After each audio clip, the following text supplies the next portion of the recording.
ഇന്നത്തെ വീഡിയോയിൽ ഡിസ്കസ് ചെയ്യുന്നത് ടി കെ മാധവനെ കുറിച്ചാണ്. ടി കെ മാധവൻ എന്ന് പറയുമ്പോൾ 1924-25 കാലഘട്ടത്തിൽ നടന്ന വൈക്കം സത്യാഗ്രഹത്തിന്റെ നേതാക്കന്മാരിൽ പ്രമുഖൻ ആരായിരുന്നു? ടി കെ മാധവനായിരുന്നു. അതുപോലെ പറയുകയാണെങ്കിൽ 1923 നടന്ന കാക്കിനഡ കോൺഗ്രസ് സമ്മേളനത്തിൽ വെച്ച് വൈക്കം സത്യാഗ്രഹത്തോടനുബന്ധിച്ച് ഉള്ള ഐത്തോച്ചാടന പ്രമേയം അവതരിപ്പിച്ചത് ആരായിരുന്നു? ടി കെ മാധവനായിരുന്നു.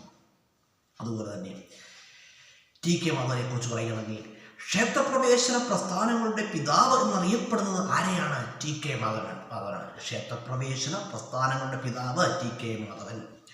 അതുപോലെ ടി കെ മാധവനെ കുറിച്ച് പറയുകയാണെങ്കിൽ കേരള നവോത്ഥാനത്തിന്റെ മേഘജ്യോതിസ് എന്നറിയപ്പെടുന്ന ആരാണ്? T K മാധവനാണ്. കേരള നവോത്ഥാനത്തിന്റെ മേഘജ്യോതിസ് ആരാണ്? T K മാധവനാണ്. കേരള നവോത്ഥാനത്തിന്റെ മേഘജ്യോതിസ് എന്നറിയപ്പെടുന്നു ടി കെ മാധവൻ. 1903 ഈഴവ സമാജം സ്ഥാപിച്ചത് ആരാണ്? ടി കെ മാധവനാണ്. 1903 ഈഴവ സമാജം സ്ഥാപിച്ചു ടി കെ മാധവൻ. 1915 കൊല്ലം ആസ്ഥാനമാക്കി ദേശാഭിമാനി പത്രം ആരംഭിച്ചതും ആര് തന്നെയാണ്? ടി കെ മാധവൻ തന്നെയാണ്.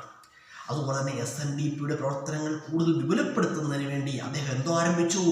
ധർമ്മഫട സംഘം സ്ഥാപിച്ചു. ആര് സ്ഥാപിച്ചു? ടി കെ മാധവൻ സ്ഥാപിച്ചു. ടി കെ മാധവന്റെ പൂർത്തീകരിക്കപ്പെടാത്ത കൃതി ഏതാണ്? എൻ്റെ ജയിൽവാസം. ഏതാണ്? എൻ്റെ ജയിൽവാസം. അതുപോലെ തന്നെ ടി കെ മാധവന്റെ പ്രധാനപ്പെട്ട കൃതികൾ ഏതൊക്കെയാണ്? ക്ഷേത്രപ്രവേശം, ഹരിദേശി, ഡോക്ടർ പൽപ്പു. ക്ഷേത്രപ്രവേശം, ഹരിദേശി, ഡോക്ടർ പൽപ്പു. അതുപോലെ വളരെ പ്രധാനപ്പെട്ട ക്വസ്റ്റ്യാണ് ടി കെ മാധവന്റെ സ്മാരകം എവിടെയാണ്? ചെട്ടികുളങ്ങര. അതെവിടെയാണ്? ആലപ്പുഴ ജില്ലയിലാണ്. അതുപോലെ T K Madhavan memorial college എവിടെയാണ്? നങ്ങ്യാർകുളങ്ങര. എവിടെയാണ്? നങ്ങ്യാർകുളങ്ങരയിലാണ്.